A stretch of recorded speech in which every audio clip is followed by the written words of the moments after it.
आज आपण ज्या व्यक्तीची आठवण काढतोय, ज्यांच्या हातात प्रेम होतं, डोळ्यात माया होती आणि आयुष्यभर ज्यांनी फक्त देणं शिकवलं, होय, मी बोलतोय आपल्या सानप बाबा उर्फ तात्यांबद्दल. नमस्कार, मी गौरव सानप. आज आपण एक कॉल करणार आहोत, जो की फक्त आउटगोईंग असेल, त्यावर कधीही इनकमिंग नसेल. तो एक कॉल तमाम सानप परिवाराकडून आपल्या तात्यांस.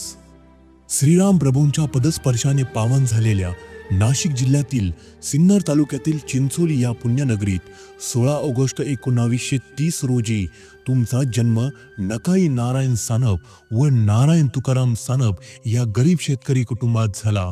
सर्व कुटुंबात तुम्ही लहान. तुम्ही 3 भाऊ व 5 बहिणी. घरची परिस्थिती हलाखीची असल्या कारणाने तुम्ही त्या काळी बिगारी या शाळेच्या प्रकारात शिक्षण घेतले. प्रचंड हलाखीची परिस्थिती असताना तुमचा विवाह सिन्नर तालुक्यातील धुळवड गावातील तुळशीराम नामदेव आव्हाड यांची लेक देवबाई नानाबाई यांच्याशी झाला. देवबाई या माऊलीने तुमच्या संसाराचा गाडा अखंडपणे चालवला. कधीही माहेरची आस न धरता सदैव तुमच्या पाठीशी उभ्या राहिल्या. शेती हीच खरी उपजीविका, यातून तुम्ही एक आदर्श घडवला. तुमची 6 मुले, 2 मुली यांना तुम्ही कुठलीही आर्थिक पाठबळ नसताना व अशिक्षित असताना उच्च शिक्षण देऊन स्वतःच्या पायावर उभे केले. गरिबीशी कसा संघर्ष करावा हे तुम्ही मुलांना शिकवले. तुम्ही तुमच्या पुतण्यांना योग्य मार्गदर्शन करून आपलीच मुले असे समजून सांभाळले. त्यांनाही आपल्या मुलांसारखीच वागणूक दिली. त्यांना कधीही त्यांच्या वडिलांची उणीव भासून दिली नाही. तुमच्या बहिणी, भाचे, भाच्या यांनाही तुम्ही खूप माया लावली. मामाचे घर कसे असावे हे तुमच्याकडून शिकावे. तुमच्या 94 वर्षाच्या अनुभवात तुम्ही नातेवाईकांमध्ये एक शिस्तप्रिय, मनमिळाऊ, मायाळू व एक आदर्श असे वडील, चुलते, मामा, भाऊ, व्याही, आजोबा व पणजोबा होते. समाजात आदर्श कसा असावा हे तुमच्याकडून शिकावे. गावातील सर्व लोकांमध्ये तुम्ही एक आदर्श शेतकरी व आदर्श वडील होता. गावातील सामाजिक, धार्मिक कार्यात तुमचा सहभाग हिरारीचा असायचा. म्हणून आजही तुम्ही नातेवाईकांमध्ये, चिंचोली गावातील नागरिकांमध्ये एक आदर्श व्यक्तिमत्व म्हणून प्रसिद्ध आहात. मुलांना व नातवांना शेतीमध्ये कष्ट करता करता शिक्षणाचे महत्त्व पटवून दिले व त्यांना उच्च शिक्षित करून सरकारी दरबारी अधिकारी बनवले. या संपूर्ण प्रवासात एक पत्नी व एक आई तसेच सासू कशी असावी हे देवबाई या माऊलीकडून शिकावे. मुलांना जवळ न ठेवता शेतीत काबड कष्ट करून त्यांना घडविले. घरात सुनांना आईची माया दिली. समाजात एक आदर्श आई व सासूचा मान मिळवला. तुम्ही आपल्या मुलांबरोबर आपल्या शेतीवर व पशुधनावर सुद्धा खूप प्रेम केले असे ऐकण्यात आलेले आहेत. जुन्या काळी तुम्ही रात्रभर माळरानावर जनावरे चारून दिवसा शेती करायचे. मोठेने शेतीला पाणी द्यायचे. त्या काळात तुमच्यावर वाघाचा हल्ला सुद्धा देखील झाला.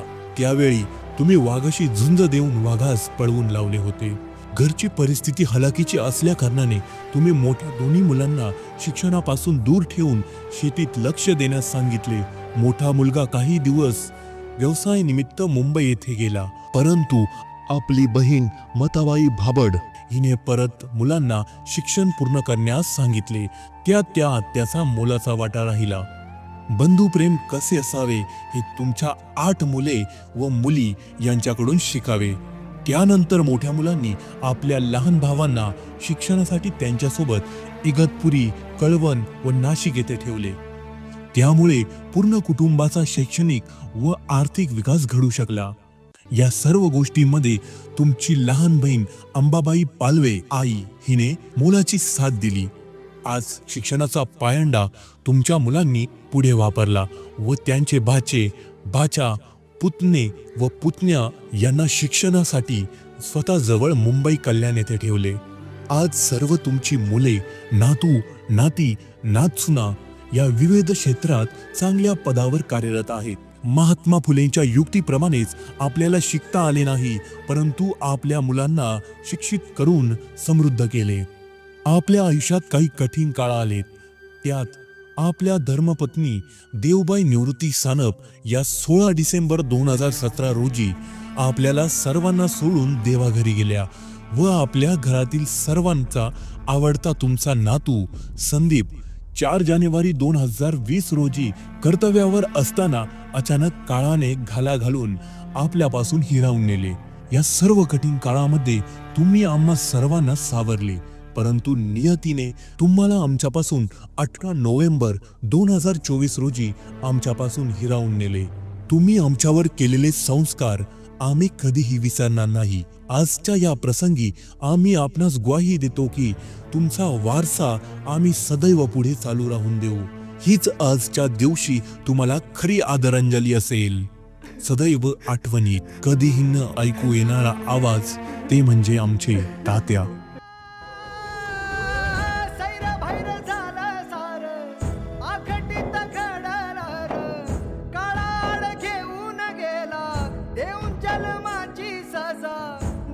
कसा फासा यो तुझा देवा कसा